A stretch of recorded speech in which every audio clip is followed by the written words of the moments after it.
Hello friends, hope you're having a great Friday so far. Thank you as always for joining me in our weekly devotional videos. We are continuing our way through the first book of Psalms. And again, by the end of the week, read through Psalm 28. Make sure to take your time. We never want our devotional life to become burdensome to the point where we just begrudgingly read our Bibles, but we want it to be an exercise of joy and of intimacy with the Lord that draws us into relationship with God and others. So take your time, work your way through, really reflect on the passages that you're reading.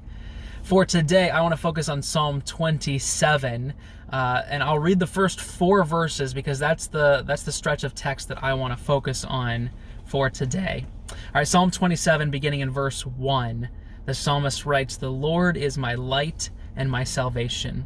Whom shall I fear? The Lord is the stronghold of my life. Of whom shall I be afraid?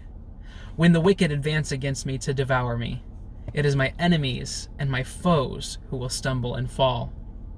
Though an army besiege me, my heart will not fear. Though war break out against me, even then I will be confident.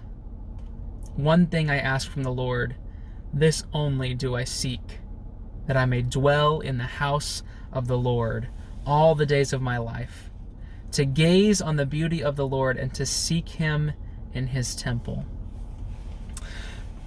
So there's a strong reason why the psalmist at the very beginning says, "The Lord is my light and my salvation.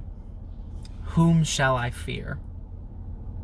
The psalmist is not focused on the things that he is told he should be afraid of, whether it's enemies or whether it's ideologies. All too often in our Western Christianity, we get protective.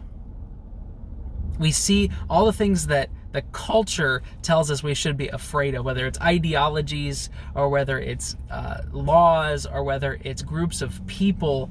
There is so much fear that is drummed up by the media and by people in places of influence because they're worried it will cause them to lose their traction. But the psalmist reveals to us what we should be focused on as followers of God, as those who are called to be in his household. If God is our light and our salvation, what do we have to be afraid of? What is there for us to worry about? Even if the psalmist is saying, even if war breaks out against me, then I will not be afraid because God is for me.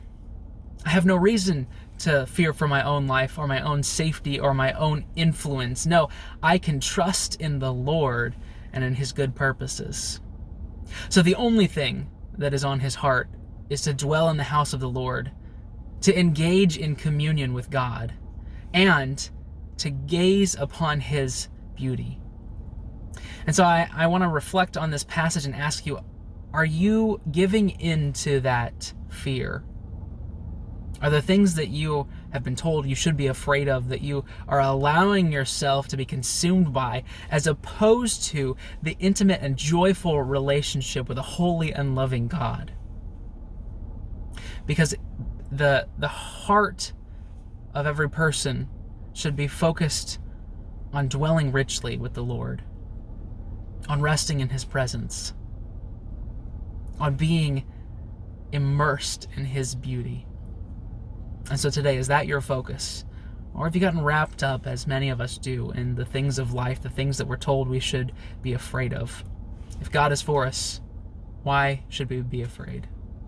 So thank you for joining me. Hopefully I will see you on Sunday for service. Tonight is our bonfire. It looks like it's going to be a beautiful night, so come on out for that.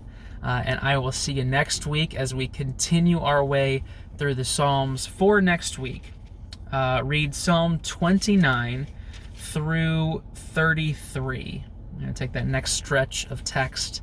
It should be pretty manageable, but again, work your way through, and I will see you next week.